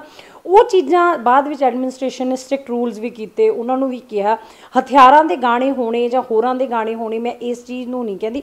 ਜੇ ਮਤਲਬ ਮੀਡੀਆ, ਜੇ ਯੰਗਸਟਰਸ ਇਸ ਕੱਲੀ ਚੀਜ਼ ਨੂੰ ਪਕੜਦੇ ਹੁੰਦੇ ਤਾਂ ਐਂ ਤਾਂ ਫਿਰ ਭਗਤ ਸਿੰਘ ਦੇ ਵੀ ਕਿੰਨੇ ਗਾਣੇ ਆਏ ਆ, ਐਂ ਤਾਂ ਹੋਰ ਚੀਜ਼ਾਂ 'ਤੇ ਵੀ ਕਿੰਨੇ ਗਾਣੇ ਆ, ਫਿਰ ਉਹ ਉਹਦੀ ਲਹਿਰ ਵੱਲ ਕਿਉਂ ਨਹੀਂ ਚੱਲੇ? ਇਹ ਸਿਰਫ ਇਹ ਨਾ ਚੀਜ਼ਾਂ ਨੂੰ ਮਤਲਬ ਆਪਾਂ ਲੋਕ ਥੋੜ੍ਹਾ ਗੁੰਮਰਾਹ ਜਿਹਾ ਕਰ ਦਿੰਦੇ ਆ। ਜਿਹੜਾ ਇੱਕ ਮਿਊਜ਼ਿਕ ਸਿਰਫ ਇੱਕ ਸੂਦਨੈਸ ਨੂੰ, ਕਾਮਨੈਸ ਨੂੰ, ਇੱਕ ਬੰਦੇ ਨੂੰ ਨਾ ਜਦੋਂ ਫ੍ਰੀ ਟਾਈਮ ਹੁੰਦਾ ਉਦੋਂ ਮਿਊਜ਼ਿਕ ਸੁਣਦਾ। ਹਾਂ, ਜਿਹੜੇ ਆਪਾਂ ਹਿਪ ਹੌਪ ਸਟਾਈਲ ਕਹਿੰਦੇ ਆ, ਬਹੁਤ ਮਿਊਜ਼ੀਕਲ ਹਾਈ ਸਾਊਂਡ ਕਹਿੰਦੇ ਆ, ਉਹ ਚਾਹੀਦਾ ਕਿ ਜਦੋਂ ਤੁਸੀਂ ਬਿਲਕੁਲ ਹੀ ਮਤਲਬ ਇੱਕ ਰਿਲੈਕਸ ਮੂਡ ਨੂੰ ਛੱਡ ਕੇ ਤੁਸੀਂ ਇੱਕ ਨਾ ਮਤਲਬ ਕ੍ਰੇਜ਼ੀ ਮੂਡ 'ਚ ਆਉਂਦੇ, ਉਦੋਂ ਉਹ ਹਿਪ ਹੌਪ ਸਟਾਈਲ ਬਹੁਤ ਭੜਮਾ ਜਿਹੜਾ ਮਿਊਜ਼ਿਕ ਆ ਉਦੋਂ ਚਾਹੀਦਾ ਹੁੰਦਾ। ਅਦਰਵਾਈਜ਼ ਜਿਹੜਾ ਸੰਗੀਤ ਹੈ ਲੋਕਾਂ ਨੂੰ ਇਹਦੇ 'ਚ ਹੁੰਦਾ, ਜਿਹੜਾ ਸੰਗੀਤ ਹੁੰਦਾ ਤੁਹਾਡੀ ਜਿਹੜਾ ਮਾਈਂਡ ਨੂੰ, ਕਾਮਨੈਸ ਨੂੰ ਸ਼ਾਂਤ ਕਰਨ ਲਈ ਹੁੰਦਾ। ਸਾਈਕੋਲੋਜੀ ਦੇ ਵਿੱਚ ਵੀ ਕਹਿੰਦੇ ਜਦੋਂ ਕੋਈ ਬੰਦਾ ਡਿਪਰੈਸ਼ਨ 'ਚ ਜਾਂਦਾ ਨਾ, ਡਿਪਰੈਸ਼ਨ ਤੋਂ ਪਹਿਲਾਂ ਉਹਨੂੰ ਸੰਗੀਤ ਸੁਣਾਉਣਾ ਦੱਸ ਦਿਓ ਕਿ ਹਾਂ ਉਹ ਇਕੱਲਾ ਮਹਿਸੂਸ ਨਹੀਂ। ਹੁਣ ਮੈਂ ਆਪਣਾ ਹੀ ਦੱਸਦੀ ਹਾਂ, ਕਿਉਂਕਿ ਮੈਂ ਹੁਣ ਆਪਣੇ ਫਲੈਟ 'ਚ ਇਕੱਲੀ ਹੁੰਦੀ ਹਾਂ, ਤਾਂ ਮੋਸਟਲੀ ਮੇਰੇ ਘਰੇ ਮਿਊਜ਼ਿਕ ਚੱਲਦਾ ਰਹੂਗਾ, ਇੰਸਟਰੂਮੈਂਟਲ ਮਿਊਜ਼ਿਕ, ਜਾਂ ਮੈਨੂੰ ਇੰਨੀ ਸੂਦਨਿੰਗ ਫਿਰ ਇੰਨਾ ਅੱਛਾ ਲੱਗਦਾ, ਬਹੁਤ ਵਧੀਆ ਐਟਮੋਸਫੇਅਰ ਇਨਵਾਇਰਮੈਂਟ ਜਿਹਾ ਬਣ ਜਾਂਦਾ। ਜਿਵੇਂ ਤੁਸੀਂ ਦੇਖਦੇ ਹੋ ਮਤਲਬ ਆਪਾਂ ਕਿਸੇ ਅੱਛੇ ਰੈਸਟੋਰੈਂਟ ਜਾਂ 5 ਸਟਾਰ ਹੋਟਲ ਜਾਂਦੇ ਹਾਂ, ਉਹ ਮਤਲਬ ਉਹ ਚੀਜ਼ਾਂ ਤੁਹਾਡੇ ਲਈ ਨਹੀਂ ਆਪਾਂ ਕਹਿ ਸਕਦੇ, ਕਿਉਂਕਿ ਯੰਗਸਟਰ ਕਹਿ ਦਿੰਦੇ ਆ ਜੀ ਅਸੀਂ ਤਾਂ ਉਹ ਚੀਜ਼ ਉੱਥੇ ਦੇਖੀ ਆ। ਜੇ ਹਰੇਕ ਚੀਜ਼ ਐ ਕਾਪੀ ਹੋਣ ਲੱਗ ਜਾਂਦੀ, ਆਪਾਂ ਬਹੁਤ ਚੰਗਾ ਲਿਟਰੇਚਰ ਵੀ ਦਿੰਦੇ ਹਾਂ, ਬਹੁਤ ਸੋਹਣੀਆਂ ਫਿਲਮਾਂ ਵੀ ਬਣਦੀਆਂ, ਫਿਰ ਆਪਣਾ ਯੰਗਸਟਰ ਉਹਦੇ ਵੱਲ ਕਿਉਂ ਨਹੀਂ ਤੁਰਿਆ? ਰੇਪ ਦਾ ਜਿਹੜਾ ਲਗਾਤਾਰ ਵੱਧਦਾ ਜਾਂਦਾ, ਤੁਸੀਂ ਕਾਰਨ ਕੀ ਮੰਨਦੇ ਹੋ? ਇਸ ਤਰੀਕੇ ਨਾਲ ਮਾਨਸਿਕਤਾ ਕਿਹੜੇ ਪਾਸੇ ਜਾ ਰਹੀ ਹੈ, ਜਾਂ ਕਿਤੇ ਨਾ ਕਿਤੇ ਇਸ ਵਿੱਚ ਪੋਰਨ ਵੀਡੀਓ ਦਾ ਵੀ ਹੱਥ ਹੈਗਾ ਵੀ ਲੋਕੀ ਦੇਖਦੇ ਨੇ ਆਪਣੀ ਉਸ ਤਰੀਕੇ ਨੂੰ ਸਿਚੁਏਸ਼ਨ ਕਰ ਲੈਂਦੇ ਨੇ, ਜਾਂ ਉਹ ਦੇਖ ਕੇ ਉਹਨਾਂ ਦੀ ਮਾਨਸਿਕਤਾ ਇੰਨੀ ਬਦਲ ਜਾਂਦੀ ਹੈ ਕਿ ਉਹ ਹਰ ਇੱਕ ਚੀਜ਼ ਕਰਨ ਨੂੰ ਤਿਆਰ ਹੋ ਜਾਂਦੇ ਨੇ, ਜਾਂ ਇਹੋ ਜਿਹਾ ਵੱਡਾ ਤੇ ਭਿਆਨਕ ਜੁਰਮ ਵੀ ਕਰ ਦਿੰਦੇ ਨੇ? ਮੈਂ ਵਿਜੇ ਜੀ ਇਸ ਗੱਲ ਨਾਲ ਸਹਿਮਤ ਹਾਂ ਕਿ ਜੇ ਉਹਨਾਂ ਦੀ ਮਾਨਸਿਕ ਸਥਿਤੀ ਬਿਲਕੁਲ ਬਦਲ ਜਾਵੇ ਤਾਂ ਉਹਨਾਂ ਦੇ ਘਰੇ ਬੇਟੀਆਂ ਤੇ ਮਾਵਾਂ ਵੀ ਹੈਗੀਆਂ। ਇੱਕ ਸ਼ਰਾਬੀ ਜਦੋਂ ਸ਼ਰਾਬ ਪੀ ਕੇ ਆਉਂਦਾ ਆਪਦੀ ਕਦੀ ਬੇਟੀ ਨੂੰ ਜਾਂ ਕਦੀ ਭੈਣ ਨੂੰ ਜਾਂ ਕਦੀ ਮਾਂ ਨੂੰ ਨਹੀਂ ਫੜਦਾ, ਉਹ ਹਮੇਸ਼ਾ ਆਪਣੀ ਸਾਲੀ ਜਾਂ ਘਰ ਵਾਲੀ ਨੇ ਪੰਗੇ ਲੈਂਦਾ। ਰੀਜ਼ਨ ਉਹ ਆਪਦੇ ਹੋਸ਼ਵਾਸ 'ਚ ਹੁੰਦਾ। ਗੱਲ ਵੱਖਰੀ ਹੈ ਕਿ ਉਹਦਾ ਫਾਇਦਾ ਚੱਕਦਾ, ਮਤਲਬ ਟੈਨਸ਼ਨਾਂ ਜੀ ਮੈਨੂੰ ਪਤਾ ਹੀ ਨਹੀਂ ਲੱਗੇ ਮੈਂ ਪੀਤੀ 'ਚ ਐਂ ਕਰ ਗਿਆ, ਬਗਾਨੀ ਇੱਜ਼ਤ ਨੂੰ ਬਗਾਨੀ ਸਮਝਦਾ। ਮਾਨਸਿਕ ਸਥਿਤੀ ਉਹਨਾਂ ਦੀ ਕਾਬੂ 'ਚ ਹੁੰਦੀ ਹੈ। ਹਾਂ, ਉਹ ਇਹ ਹੋ ਸਕਦਾ ਉਹ ਵਕਤ ਹਾਲਾਤ ਕੱਲੀ ਕੁੜੀ ਨੂੰ ਦੇਖ ਕੇ ਉਸ ਟਾਈਮ ਉਹਨਾਂ ਦਾ, ਉਹ ਮੈਂ ਤੁਹਾਨੂੰ ਉਹੀ ਗੱਲ ਕਹਿਣਾ ਚਾਹੁੰਦੀ, ਸਾਈਕੋਲੋਜੀ ਉਹਨਾਂ ਦਾ ਬ੍ਰੇਨ ਕਿੰਨਾ ਡੈਡਲੀ ਹੋ ਜਾਂਦਾ। ਜਾਂ ਕਈ ਰੇਪ ਕੇਸਿਸ ਇੱਕ ਕੋਈ ਦੁਸ਼ਮਣੀ ਦੇ ਵਿੱਚ ਕੱਢੇ ਜਾਂਦੇ ਆ ਆਪਾਂ ਕਹਿ, ਪਰ ਉਹਨਾਂ ਨੂੰ ਇੱਕ ਇਹ ਚੀਜ਼ ਹੋਣੀ ਚਾਹੀਦੀ ਹੈ, as you so you shell reap. ਜੋ ਤੁਸੀਂ ਬੀਜਦੇ ਹੋ ਉਹੀ ਤੁਸੀਂ ਵੜਦਾ। ਇਨਸਾਨ ਉਹ 5-7 ਮਿੰਟ ਦਾ ਟੈਨਿਓਰ, ਉਹਦਾ ਬ੍ਰੇਨ ਬਿਲਕੁਲ ਵਾਸ਼ ਹੋ। ਇਹ ਉਹ ਟੈਨਿਓਰ ਹੈ ਜਦੋਂ ਕੋਈ ਬੰਦਾ ਸੁਸਾਈਡ ਕਮਿਟ ਕਰਨ ਬਾਰੇ ਸੋਚਦਾ ਉਦੋਂ ਦਾ ਦਿਮਾਗ ਚੱਲਣ ਨੂੰ ਹਟ ਜਾਂਦਾ। ਸੇਮ ਇਹ ਉਹ ਸਿਚੁਏਸ਼ਨ ਹੈ ਜਦੋਂ ਕੋਈ ਬੰਦਾ ਰੇਪ ਐਡਮਿਟ ਕਰਨਾ ਚਾਹੁੰਦਾ, ਉਸ ਟਾਈਮ ਵੀ ਉਹਦਾ ਜਿਹੜਾ ਦਿਮਾਗ ਬਿਲਕੁਲ ਵਾਸ਼ ਹੋਇਆ ਹੁੰਦਾ, ਬਟ ਉਸ ਟਾਈਮ ਉਹਨੂੰ ਸੋਚਣਾ ਚਾਹੀਦਾ ਨਹੀਂ ਜੇ ਦੁਸ਼ਮਣੀ ਕੱਢਣੀ ਹੈ, ਜੇ ਅਣਖ ਹੈ, ਕੋਈ ਲਲਕਾਰ ਹੈ, ਜਾਂ ਤੁਹਾਡੇ ਕੋਈ ਮੁੱਦੇ ਨਹੀਂ ਪੂਰੇ ਹੁੰਦੇ, ਇੱਕ ਔਰਤ 'ਤੇ ਹੀ ਕਿਉਂ ਤੁਸੀਂ ਵਾਈ, ਮੈਂ ਸੋਚਦੀ ਹਾਂ ਕਿ ਔਰਤ ਨਾਲ ਹੀ ਕਿਉਂ, ਜੇ ਕੋਈ ਡਾਕਟਰ ਨਾਲ ਤੁਹਾਡਾ ਪੰਗਾ ਪਿਆ ਜਾਂ ਕਿਸੇ ਨਰਸ ਨਾਲ ਪੰਗਾ ਪਿਆ, ਜਾਂ ਤੁਸੀਂ ਕਹਿ ਸਕਦੇ ਹੋ ਕਿਸੇ ਪੁਲਿਸ ਪਰਸਨੈਲਿਟੀ ਨਾਲ ਪੰਗਾ ਪਿਆ ਜਿਹਦਾ ਵਸ ਨਹੀਂ ਚੱਲਦਾ, ਜਾਂ ਉਹਨੂੰ ਮਤਲਬ ਤੁਸੀਂ ਗੋਲੀ ਮਾਰ ਕੇ ਮਾਰ ਦਿੰਦੇ ਹੋ ਜਾਂ ਰੇਪ ਕਰਦੇ ਹੋ, ਇਹ ਗੱਲਾਂ ਮੈਂ ਸੋਚਦੀ ਹਾਂ ਕਿ ਇਹ ਗੱਲਾਂ ਨਹੀਂ। ਇੱਕ ਔਰਤ ਜੇ ਇਹ ਮਾਂ ਦੁਰਗਾ ਦਾ ਰੂਪ ਵੀ ਹੋ ਸਕਦੀ ਹੈ ਤਾਂ ਕਿਤੇ ਨਾ ਕਿਤੇ ਚੰਡੀ ਦਾ ਰੂਪ ਵੀ ਬਣ ਜਾਂਦੀ ਹੈ। ਇਹ ਸਮਾਜ ਇਸ ਗੱਲ ਤੋਂ ਬਹੁਤ ਜਾਣੂ ਵੀ ਹੈ, ਪਿੱਛੇ ਨਹੀਂ ਹੈਗਾ। ਇੱਕ ਔਰਤ ਦੇ ਸਵਰੂਪ ਨੇ, ਪਰ ਇੱਕ ਔਰਤ ਫਿਰ ਵੀ ਅੱਜ ਇੱਕ ਔਰਤ ਦੀ ਮਰਿਆਦਾ 'ਚ ਰਹਿੰਦੀ ਹੈ ਤਾਂ ਉਹਦੀ ਦੁੱਗਣੀ ਸ਼ਾਨ ਬਣਾਓ, ਉਹਦੀ ਦੁੱਗਣੀ ਕੰਧੇ ਨਾਲ ਕੰਧਾ ਜੋੜ ਕੇ ਚੱਲੋ। ਜੇ ਇੱਕ ਔਰਤ ਤੁਹਾਡੀ ਦੋਸਤ ਨਹੀਂ ਹੋ ਸਕਦੀ ਤਾਂ ਤੁਸੀਂ ਉਹਨੂੰ ਕਾਈਂਡਲੀ ਆਪਣੀ ਭੈਣ ਦੀ ਨਜ਼ਰ 'ਚ ਦੇਖੋ, ਮਾਂ ਦੀ ਨਜ਼ਰ 'ਚ ਦੇਖੋ, ਜਾਂ ਇੱਕ ਅਧਿਆਪਕ ਜਾਂ ਇੱਕ ਵਧੀਆ ਸਿਹਤਕਾਰ ਦੀ ਨਜ਼ਰ 'ਚ ਦੇਖੋ, ਉਹਨੂੰ ਗਲਤ ਨਜ਼ਰ 'ਚ ਨਾ ਦੇਖੋ। ਕਿਉਂਕਿ ਅੱਜ ਤੁਸੀਂ ਇਹ ਕੁਛ ਕਰ ਰਹੇ ਹੋ, ਕੱਲ੍ਹ ਨੂੰ ਆਪਣੇ ਘਰੇ ਵੀ ਇੱਜ਼ਤਾਂ ਹੈਗੀਆਂ। ਉਹ ਬੰਦੇ ਜਿਹੜੇ ਕਰ ਜਾਂਦੇ ਨਾ ਆਫਟਰ ਦੈਟ, ਉਹ ਤਾਂ ਇੱਕ ਮਾਹੌਲ ਹੈ, ਸਿਚੁਏਸ਼ਨ ਹੈ, ਇੱਕ ਅੱਗ ਲੱਗੀ ਹੈ, ਜਨੂਨ ਹੈ, ਪਤਾ ਨਹੀਂ ਲੱਗਦਾ। ਚਾਹੇ ਇੱਕ ਰੇਪਿਸਟ ਹੈ, ਚਾਹੇ ਕੋਈ ਮਰਡਰਰ ਹੈ, ਚਾਹੇ ਕੋਈ ਸੁਸਾਈਡ ਕਮਿਟ ਕਰਦਾ, ਉਸ ਤੋਂ ਬਾਅਦ ਜਿਹੜੇ ਹੁਣ ਮੰਨ ਲਓ ਕਿ ਸੁਸਾਈਡ ਕਮਿਟ ਕਰਕੇ ਸੁਸਾਈਡ ਨਹੀਂ ਹੋਇਆ, ਉਸ ਤੋਂ ਬਾਅਦ ਸੋਚਦੇ ਨਹੀਂ ਸਾਡੇ ਤੋਂ ਗਲਤ ਹੈ। ਉਹ ਉਹਨਾਂ ਦੀ ਇੱਕ ਮੈਂਟਲ ਅਵੇਅਰਨੈਸ ਹੋਣੀ ਬਹੁਤ ਜ਼ਰੂਰੀ ਹੈ। ਜਦ ਤੁਹਾਨੂੰ ਲੱਗੇ ਤੁਹਾਡਾ ਬੱਚਾ ਜਾਂ ਤੁਹਾਡਾ ਮਤਲਬ ਲੜਕਾ ਜਾਂ ਲੜਕੀ ਇਹੋ ਜਿਹੇ ਗਲਤ ਕੰਮਾਂ, ਜ਼ਰੂਰੀ ਨਹੀਂ ਮੈਂ ਇਕੱਲੀ ਮਤਲਬ ਮੁੰਡੇ ਨਹੀਂ, ਮੈਂ ਕੁੜੀਆਂ 'ਤੇ ਵੀ ਕਹਿ ਸਕਦੀ ਹਾਂ, ਕਿਉਂਕਿ ਕਈ ਕੁੜੀਆਂ ਇੰਟੌਕਸੀਕੈਂਟ 'ਚ ਵੀ ਕਾਫੀ ਹੈਗੀਆਂ। ਉਹਨਾਂ ਨੂੰ ਸਮਝਾਓ, ਟਾਈਮ 'ਤੇ ਟਾਈਮ ਜਾਗਰੂਕ ਕਰਾਓ। ਕੁਛ ਨਾ ਕੁਛ ਸੈਮੀਨਾਰ ਜ਼ਰੂਰ ਹੋਣੇ ਚਾਹੀਦੇ ਐਡਮਿਨਿਸਟ੍ਰੇਸ਼ਨ ਵੱਲੋਂ, ਜਿਵੇਂ NGOs ਵਗੈਰਾ ਹੈਗੀਆਂ, ਉਹ ਜ਼ਰੂਰ। ਮੇਰਾ ਇੱਕ ਸਵਾਲ ਹੈ ਕਿ ਹਮੇਸ਼ਾ ਕਿਹਾ ਜਾਂਦਾ ਵੀ ਜਦੋਂ ਵੀ ਕੋਈ ਲੜਕੀ ਸੜਕ 'ਤੇ ਜਾਂਦੀ ਹੈ, ਜੇ ਕਿਤੇ ਵੀ ਮਿਲਦੀ ਹੈ, ਜੇ ਉਹਨੇ ਕੱਪੜੇ ਉਸ ਤਰੀਕੇ ਨਾਲ ਪਾਏ ਹੁੰਦੇ ਨੇ, ਇਹ ਕਿਹਾ ਜਾਂਦਾ ਵੀ ਕੁੜੀ ਨੇ ਗਲਤ ਕੱਪੜੇ ਪਾਏ ਨੇ, ਭੜਕਾਊ ਕੱਪੜੇ ਪਾਏ ਹੋਏ ਨੇ, ਤਾਂ ਦੂਸਰੇ ਪਾਸੇ ਵੀ ਪੱਖ ਆ ਜਾਂਦਾ ਕਿ ਦੇਖਣ ਵਾਲੀ ਦੀ ਨਜ਼ਰ ਹੋਣੀ ਚਾਹੀਦੀ ਹੈ ਵੀ ਨਾ ਦੇਖੇ ਉਸ ਪਾਸੇ ਜਾ ਕੇ। ਫਿਰ ਤੁਹਾਨੂੰ ਕੀ ਲੱਗਦਾ ਵੀ ਕੁੜੀਆਂ ਦਾ ਵੀ ਉਹਨਾਂ ਦੋਸ਼ ਹੈਗਾ ਇਸ ਵਿੱਚ? ਮੈਂ ਇਸ ਗੱਲ ਨੂੰ ਬਿਲਕੁਲ ਨਹੀਂ ਮੰਨਦੀ, ਬਿਕੋਜ਼ ਜੇ ਤੁਸੀਂ ਓਵਰਸੀਜ਼ ਜਾਓ, ਕਈ ਐਸੇ ਬੀਚਿਸ ਵੀ ਹੈਗੇ ਹੈ ਜਿਹੜੇ ਕਿ ਨਿਊਡ ਬੀਚਿਸ ਹੈ, ਠੀਕ ਹੈ। ਇਹ ਉਹ ਰੀਜ਼ਨ ਬੀਇੰਗ ਹੈ ਕਿ ਤੁਹਾਡੀ ਸੋਚ ਉੱਥੋਂ ਤੱਕ, ਆਪਣੀ ਬੰਦੇ ਦੀ ਸੋਚ ਉੱਥੋਂ ਤੱਕ ਹੈ। ਇਹ ਜਿਹੜਾ ਸਰੀਰ ਹੈ ਇੱਕ ਲੋਥ ਮਾਸ ਦਾ ਟੁਕੜਾ ਹੈਗਾ, ਆਤਮਾ ਆਈ ਹੈ, ਆਤਮਾ ਨੇ ਨਾਲ ਜਾਣਾ, ਅਦਰਵਾਈਜ਼ ਇਹ ਮਿੱਟੀ ਦਾ ਸਰੀਰ ਹੈ। ਕੱਪੜੇ ਪਾਉਣਾ ਉਹਦੀ ਆਪਣੀ ਆਜ਼ਾਦੀ ਹੈ, ਫੰਡਾਮੈਂਟਲ ਰਾਈਟ ਹੈ, ਠੀਕ ਹੈ। ਹੁਣ ਮੈਨੂੰ ਕਈ ਲੋਕ ਕਹਿੰਦੇ ਹੁੰਦੇ ਆ, ਮੈਂ ਬੀਇੰਗ ਐਜ਼ ਐਨ ਐਕਟਰੈਸ, ਪਤਾ ਨਹੀਂ ਕਿਉਂ ਮੈਨੂੰ ਸਿੰਪਲੀਸਿਟੀ, ਸਾਦਗੀ ਪਸੰਦ ਹੈ। ਮੈਂ ਕਦੀ ਉਹੋ ਜਿਹੇ ਕੱਪੜੇ ਵੱਲ ਗਈ ਨਹੀਂ, ਪਤਾ ਨਹੀਂ ਮੈਨੂੰ ਮਾਈਂਡ ਹੀ ਨਹੀਂ ਹੋਇਆ। ਈਵਨ ਕਿ ਮੈਂ ਮੋਗੇ ਸ਼ਹਿਰ ਦੀ ਜੰਪਲ ਸੀ, ਬੀਇੰਗ ਇਨ ਚੰਡੀਗੜ੍ਹ ਓਵਰਸੀਜ਼, ਮੈਂ ਕਿੰਨੀ ਵਾਰੀ ਗਈ। ਆਪਣੀ ਸੋਚ ਹੈ, ਉਹ ਗੱਲ ਬਿਲਕੁਲ ਸਹੀ ਹੈ, ਉਹ ਬੰਦੇ ਦੀ ਆਪਣੀ ਸੋਚ ਹੈ। ਤੁਸੀਂ ਉਹਨੂੰ ਗਲਤ ਨਜ਼ਰ ਨਾਲ ਦੇਖਣ ਦੀ ਬਜਾਏ ਤੁਸੀਂ ਹੋਰ ਪਾਸੇ ਦੇਖੋ, ਰਾਈਟ। ਕਿਉਂਕਿ ਇਹ ਚੀਜ਼ਾਂ ਨਹੀਂ ਹੈਗੀਆਂ ਕਿ ਕੱਪੜੇ ਇਸ ਚੀਜ਼ ਦਾ ਨਹੀਂ ਗਲਤ ਮੈਂ ਸੋਚ ਸਕਦੀ ਕਿ ਇਹ ਚੀਜ਼ ਹੋਊਗੀ ਕਿ ਉਹਨੇ ਕੱਪੜੇ ਸ਼ਾਰਟ ਪਾਏ ਸੀਗੇ। ਅੱਜ ਕੱਲ੍ਹ ਤਾਂ ਕੁੜੀਆਂ ਵੈਸੇ ਹੀ ਪਾ ਸਕਦੀਆਂ। ਬੰਦੇ ਦੀ ਸੋਚ ਨੂੰ ਉਹੀ ਮੈਂਟਲ ਅਵੇਅਰਨੈਸ ਕਰਾਉਣਾ ਜ਼ਰੂਰੀ ਹੈ। ਜਿਵੇਂ ਹੁਣ ਮੈਂ ਗੱਲ ਕੀਤੀ ਸੀ ਓਵਰਸੀਜ਼ ਕਈ ਨਿਊਡ ਬੀਚਿਸ ਵਗੈਰਾ ਹੈਗੇ ਆ, ਉਹਦੇ ਵਿੱਚ ਉੱਥੇ ਉਹਨਾਂ ਨੇ ਉਹ ਚੀਜ਼ ਹੀ ਖ਼ਤਮ ਕਰਤੀ, ਸਿਰਫ ਕਿਉਂਕਿ ਤੁਸੀਂ ਦੇਖੋ 10 ਸੈਕਿੰਡ ਤੋਂ ਵੱਧ ਤੁਸੀਂ ਕਿਸੇ ਨੂੰ ਸਟੇਅਰ ਨਹੀਂ ਕਰ ਸਕਦੇ, ਲੀਗਲੀ ਐਕਟ ਹੈ। ਜੇ ਤੁਸੀਂ ਕਿਸੇ ਨੂੰ 10 ਸੈਕਿੰਡ ਤੋਂ ਵੱਧ ਸਟੇਅਰ ਕਰਦੇ ਹੋ, ਤੁਸੀਂ ਇੱਕ ਲੀਗਲ ਐਕਸ਼ਨ 'ਚ ਆਉਂਦੇ ਹੋ ਕਿ ਉਹ ਮੇਰੇ ਵੱਲ ਘੂਰ ਕਿਉਂ ਰਿਹਾ। ਓਵਰਸੀਜ਼ ਤੁਸੀਂ ਚਲੇ ਜਾਓ, ਮੈਂ ਆਪਣਾ ਹੀ ਗੱਲ ਦੱਸਦੀ ਹਾਂ। ਮੈਂ ਤੁਰੀ ਜਾਂਦੀ ਸੀ, ਆਈ ਐਮ ਇਨ ਹੌਂਸਲੋ, ਮਤਲਬ ਇੰਗਲੈਂਡ ਸੀ। ਮੈਂ ਉੱਥੋਂ ਨਿਕਲੀ ਅਤੇ I am just passing crossing the road, ਅਤੇ ਮੇਰੇ ਹੈਡਫੋਨਸ ਲੱਗੇ ਸੀ ਅਤੇ ਮੈਂ ਫ਼ੋਨ 'ਚ ਮਸਤ ਸੀ। ਮੇਰਾ ਆਈ ਕੰਟੈਕਟ ਇੱਕ ਗੋਰੇ ਨਾਲ ਹੋ ਗਿਆ। ਮੈਂ ਤਾਂ ਫੋਨ 'ਚ ਗੱਲ ਕਰ ਰਹੀ, ਉਹਨੂੰ ਲੱਗਿਆ ਕਿ ਸ਼ੀ ਨੀਡਸ ਹੈ, ਮਤਲਬ ਉਹ ਮੇਰੇ ਨਾਲ ਗੱਲ ਕਰਨਾ। ਦੈਟ ਪਰਸਨ ਸੈਡ ਕਿ do you need any help. ਉਹਨੇ ਮੈਨੂੰ ਪੁੱਛਿਆ ਕਿ ਤੁਹਾਨੂੰ ਕੋਈ ਮਦਦ। ਮੈਂ ਕਿਹਾ no sorry, I am at phone. ਮੇਰੇ ਵਾਲ ਖੁੱਲੇ ਸੀ, ਉਹਨੂੰ ਹੈਡਫੋਨ ਲੱਗੇ ਨਹੀਂ ਦੇਖੇ। ਮਤਲਬ ਉੱਥੇ ਇਹ ਚੀਜ਼ ਹੈ, ਜਦ ਕੋਈ ਬੰਦਾ ਆਈ ਕੰਟੈਕਟ ਕਿਸੇ ਨਾਲ ਕਰਦਾ, ਉਦੋਂ ਇਟ ਮੀਨਸ ਉਹ ਇੱਕ ਦੂਜੇ ਨਾਲ ਗੱਲ ਕਰਨਾ ਚਾਹੁੰਦਾ, ਉਦੋਂ ਆਈ ਕੰਟੈਕਟ ਹੁੰਦਾ। 10 ਸੈਕਿੰਡ ਤੋਂ ਬਾਅਦ ਜੇ ਤੁਸੀਂ ਕਿਸੇ ਨਾਲ ਆਈ ਕੰਟੈਕਟ ਕਰਦੇ ਹੋ, ਹੁਣ ਵਿਚਾਰੀਆਂ ਕਈ ਕੁੜੀਆਂ ਦੇ ਹਾਲਾਤ ਐਸੇ ਹੁੰਦੇ, ਖੜੀਆਂ ਹੁੰਦੀਆਂ, ਮੁੰਡੇ ਐਵੇਂ ਪਾਗਲਾਂ ਵਾਂਗੂ ਮਤਲਬ ਰਿਊਮਰਸ ਪਾਸ ਕਰੀਏ, ਉਹ ਅਵੋਇਡ ਕਰ ਦਿੰਦੀਆਂ। ਅੱਜ ਕੱਲ੍ਹ ਤਾਂ ਉਹ ਚੀਜ਼ਾਂ ਬਹੁਤ ਹੱਦ ਤੱਕ ਅਵੇਅਰ ਹੋ ਚੁੱਕੀਆਂ, ਉਹਦੇ 'ਤੇ ਐਕਸ਼ਨਸ ਆ ਚੁੱਕੇ ਆ, ਲੀਗਲ ਐਕਸ਼ਨਸ ਵੀ ਹੋਣ ਲੱਗ ਗਿਆ, ਜਿਹੜੇ ਉੱਥੋਂ ਦੇ ਐਡਮਿਨਿਸਟ੍ਰੇਸ਼ਨ ਦੇ ਬੰਦੇ ਵੀ ਸਟ੍ਰਿਕਟ ਹੋ ਗਿਆ। ਅੱਜ ਕੱਲ੍ਹ ਮਾਂ-ਬਾਪ ਵੀ ਬਹੁਤ ਅਵੇਅਰ ਕਰਨ ਲੱਗੇ, ਕਈ ਕੁੜੀਆਂ ਹੀ ਅਵੇਅਰ ਕਰਨ ਲੱਗ ਗਈਆਂ ਮੁੰਡਿਆਂ ਨੂੰ ਕਿ ਹਾਂ ਮਤਲਬ ਆਪਾਂ ਕਹਿੰਦੇ ਨਹੀਂ ਸੀ ਨਾ, ਕਈ ਵਾਰ ਐਸਾ ਟਾਈਮ ਆ ਜਾਊਗਾ ਜਦੋਂ ਕੁੜੀ ਇੱਕ ਮੁੰਡੇ ਨੂੰ ਪੁੱਛੂਗੀ ਹਾਂ ਦੱਸ ਓਏ ਤੂੰ ਕਿੱਥੇ ਆ। ਮਤਲਬ ਇੱਦਾਂ ਦਾ ਨਾ ਇੱਕ ਉਹਨਾਂ 'ਚ ਇੱਕ ਉਹ ਅਵੇਅਰਨੈਸ ਕੁੜੀਆਂ 'ਚ ਵੀ ਪੈਦਾ ਕਰੋ ਆਪਣੀ ਪ੍ਰੋਟੈਕਸ਼ਨ ਕਰਨ ਦੀ, ਸੈਲਫ ਪ੍ਰੋਟੈਕਸ਼ਨ, ਸੈਲਫ ਡਿਫੈਂਸ ਇੱਕ ਔਰਤ ਨੂੰ ਕਰਨ ਆਉਣਾ ਬਹੁਤ ਜ਼ਰੂਰੀ ਹੈ। ਦੈਟ ਇਜ਼ ਵੈਰੀ ਇੰਪੋਰਟੈਂਟ ਹੈ ਨਾ, ਉਹ ਚੀਜ਼ਾਂ ਮੈਂ ਮੰਨਦੀ ਹਾਂ। ਮੇਰਾ ਇੱਕ ਆਖਰੀ ਸਵਾਲ ਹੈ, ਇਹੀ ਹੈ ਕਿ ਜਿਹੜੇ ਤੁਹਾਡੇ ਫੇਸ ਨੂੰ ਜਾਂ ਜਿਹੜੇ ਤੁਹਾਡੇ ਸੋਸ਼ਲ ਮੀਡੀਆ ਦੀ ਆਈਡੀ ਨੂੰ ਯੂਜ਼ ਕਰਦੇ ਨੇ ਪਿੰਕੀ ਮੋਗੇਵਾਲੀ ਨੂੰ, ਤੁਸੀਂ ਉਹ ਕਿਸੇ ਦੇ ਖਿਲਾਫ ਕੰਪਲੇਂਟ ਕੀਤੀ ਹੈ ਜਾਂ ਕੋਈ ਕਰਦਾ, ਫਿਰ ਤੁਸੀਂ ਅੱਗੇ ਕੀ ਕਾਰਵਾਈ ਕਰੋਗੇ? ਦੇਖੋ ਜੀ, ਮੈਂ ਤੁਹਾਨੂੰ ਪਹਿਲਾਂ ਵੀ ਜੋ ਉਹਨਾਂ ਨੇ ਜ਼ਿਕਰ ਕੀਤਾ ਸੀ ਕਿ ਅੱਜ ਕੱਲ੍ਹ ਸਾਈਬਰ ਕ੍ਰਾਈਮ ਦੇ ਅੰਡਰ ਲੀਗਲ ਐਕਸ਼ਨਸ ਆਏ ਹੋਏ ਨੇ, ਠੀਕ ਹੈ। ਹਰੇਕ ਬੰਦੇ ਦਾ ਹੱਕ ਹੈ, ਮਤਲਬ ਜੋ ਵੀ ਹੈ, ਜੇ ਕੋਈ ਬੰਦਾ ਆਪਣਾ ਫੰਡਾਮੈਂਟਲ ਰਾਈਟ ਯੂਜ਼ ਕਰ ਰਿਹਾ ਜ਼ਿੰਦਗੀ, ਰਾਈਟ ਟੂ ਲਿਵ ਦੀ, ਉਹ ਆਪਣੀ ਜ਼ਿੰਦਗੀ ਜਿਉਂ, ਉਹ ਕਿਸੇ ਦੀ ਜ਼ਿੰਦਗੀ ਤੋਂ ਉਹਦਾ ਕੋਈ ਮਤਲਬ ਹੀ ਨਹੀਂ, ਉਹ ਕੀ ਕਰ ਰਿਹਾ ਕੀ ਨਹੀਂ ਕਰ ਰਿਹਾ, ਰਾਈਟ। ਉਹ ਵੱਧ ਤੋਂ ਵੱਧ ਉਹਦੇ ਹੀ ਆਈਡੀ 'ਚ ਜਾ ਕੇ ਉਹਨੂੰ ਕਮੈਂਟ ਕਰ ਸਕਦਾ, ਇਸ ਤੋਂ ਵੱਧ ਨਹੀਂ। ਜੇ ਕੋਈ ਕਿਸੇ ਦਾ ਨਾਮ ਯੂਜ਼ ਕਰਦਾ ਹੈ, ਕਿਸੇ ਦੀ ਆਈਡੀ ਯੂਜ਼ ਕਰਦਾ ਹੈ, ਕਿਸੇ ਦੀ ਫੋਟੋ ਯੂਜ਼ ਕਰਦਾ, ਉਹਦੇ ਲੀਗਲ ਐਕਸ਼ਨਸ ਹੈ, ਪ੍ਰੋਪਰ ਸੈਕਸ਼ਨਸ ਹੈ ਜੀ। ਮੈਂ ਕਹਿੰਦੀ ਹਾਂ ਕਿ ਅੱਗੇ ਵੀ ਕਿਸੇ ਤੋਂ ਗਲਤੀਆਂ ਬੱਚਿਆਂ ਤੋਂ ਹੋਈਆਂ, ਉਹ ਬਾਅਦ 'ਚ ਭੁਗਤਣੀਆਂ ਬਹੁਤ ਔਖੀਆਂ ਹੁੰਦੀਆਂ। ਦੇਖੋ ਬੰਦਾ 1 ਮਿੰਟ ਲਾਉਂਦਾ ਗਲਤੀ ਕਰਨ ਲੱਗਾ, 1 ਸੈਕਿੰਡ ਲੱਗਦਾ ਗੋਲੀ ਚੱਲਣ ਲੱਗੀ, ਹੈ ਨਾ। ਕਿਸੇ ਦਾ ਮਰਡਰ ਹੋ ਜਾਂਦਾ ਜਾਂ ਬਚ ਜਾਂਦਾ 302 ਤੇ ਜਦੋਂ 307 ਲੱਗਦੀ ਹੈ ਨਾ, ਭੁਗਤਣੀ ਸਾਰੀ ਉਮਰ ਜ਼ਿੰਦਗੀ ਲੰਘ ਜਾਂਦੀ ਹੈ। ਇਸ ਕਰਕੇ ਸੋਚ ਸਮਝ ਕੇ ਪੰਗੇ ਲਓ ਕਿ ਭੁਗਤਣ ਲਈ ਇਹ ਜ਼ਿੰਦਗੀ ਤੁਹਾਡੀ ਬਹੁਤ ਚੰਗੇ ਕੰਮਾਂ ਨੂੰ ਆਈ ਹੈ, ਨਾ ਕਿ ਬੁਰੇ ਕੰਮਾਂ ਨੂੰ ਆਈ ਹੈ। ਲੀਗਲ ਐਸਪੈਕਟ ਅੱਜ ਵੀ ਆਪਣਾ, ਜਦੋਂ ਵੀ ਕੋਈ ਕਿਤੇ ਪੰਗਾ ਹੁੰਦਾ, ਕੋਈ ਪ੍ਰੋਬਲਮ ਹੁੰਦੀ ਹੈ, ਹਰੇਕ ਬੰਦਾ ਕਹਿੰਦਾ I will see you in a court. ਉਹ ਕਿਉਂ ਕਹਿੰਦਾ? ਅੱਜ ਵੀ ਹਰੇਕ ਇਨਸਾਨ ਨੂੰ ਕਾਨੂੰਨ 'ਤੇ, ਸਾਰੀ ਦੁਨੀਆ 'ਚ ਹੀ ਹਰੇਕ ਇਨਸਾਨ ਨੂੰ ਕਾਨੂੰਨ 'ਤੇ ਪੂਰਾ ਵਿਸ਼ਵਾਸ ਹੈ। ਹਰੇਕ ਬੰਦਾ ਆਪਣਾ ਕੇਸ ਲੜ ਸਕਦਾ। ਜਦ ਕੋਈ ਬੰਦਾ ਜੇ ਸਾਡੇ ਨਾਲ ਕੋਈ ਪੰਗਾ ਲੈਂਦਾ ਹੈ ਜਾਂ ਮੇਰੇ ਅਗੇਂਸਟ ਕੋਈ ਪੰਗਾ ਕਾਰਵਾਈ ਹੁੰਦੀ ਹੈ ਜਿਹਦੇ 'ਚ ਆਪਣਾ ਕੋਈ ਦੋਸ਼ ਹੀ ਨਹੀਂ, ਤਾਂ ਬਟ ਓਬਵੀਅਸ ਅਸੀਂ ਆਪਾਂ ਸਟ੍ਰਿਕਟ ਐਕਸ਼ਨ ਲਵਾਂਗੇ।